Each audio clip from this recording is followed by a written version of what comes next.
1 acre 80 சென்ட்டுங்க plus வீடுங்க எல்லாம் சேர்ந்து மொத்த விலை 60 லட்சமுங்க. இந்த லேண்டு வந்து பார்த்திங்கன்னா குடிமங்கலங்கிற ஏரியாவில் அமைஞ்சிருக்குதுங்க. இதை உள்ளே போகிற இடமுங்க. நம்ம லேண்டுக்கு போகிற வழியெல்லாம் வந்து பார்த்திங்கன்னா விவசாயம் நல்லா பண்ணிகிட்டு இருக்கிறாங்க பாருங்க, நல்லா பசுமையாக இருக்குங்க. நம்ம லேண்டுக்குள்ளே ஒரு வீடு இருக்குங்க.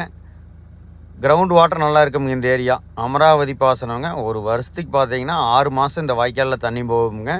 நம்ம லேண்டுக்கு பக்கத்தில் மெயின் வாய்க்கால் இருக்குதுங்க பாருங்க. இதான் வீடு, நம்ம லேண்டில் இருக்கிற இந்த வீடுங்க. வீடு ப்ளஸ் லேண்டு எல்லாம் சேர்ந்து 60 லட்சம்ங்க. சூப்பரான பூமிங்க. நிறையா பேர் இந்த மாதிரி கேட்டிருந்தாங்க, வீடோட ஏதாவது லேண்ட் இருக்கான்ட்டு. அவங்களுக்கு வந்து இது கண்டிப்பாக செட் ஆகுங்க. ஏன்னா ப்ரைஸ் வந்து பார்த்திங்கன்னா ரொம்ப ரொம்ப கம்மிங்க. வீட்டோட ரொம்ப கம்மியான ப்ரைஸு. 2 ஏக்கருக்கு ஏறக்குறைய பக்கமாக வந்துடுதுங்க. Pollachi to Dharapuram main road இந்த லேண்டுலேருந்து 2 கிலோமீட்டர் வருங்க. இதை பார்க்குற மாதிரி இருந்தால் எனக்கு கால் பண்ணுங்கள்.